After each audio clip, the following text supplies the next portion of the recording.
नमस्कार. बालभारतीच्या इयत्ता चौथीच्या पुस्तकातील आज आपण चित्रवर्णन हा भाग बघणार आहोत. आम्ही चित्रवर्णन करतो.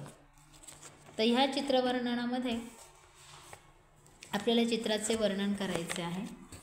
तर चित्रात जे जे दिसत आहे त्याचे आपण वर्णन करणार आहोत. हे एक रेल्वे स्टेशन आहे.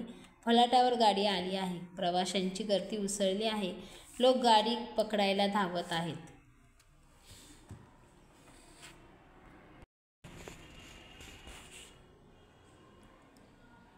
काही जणांच्या हातात सामान आहे.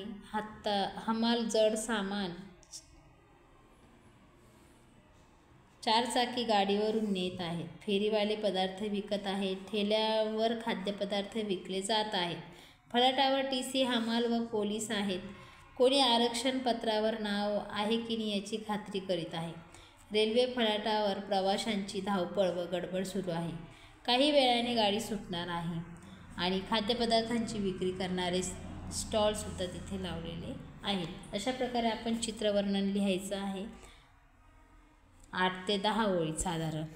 तुम्हाला जर व्हिडिओ आवडला असल्यास नक्कीच लाईक करा. धन्यवाद.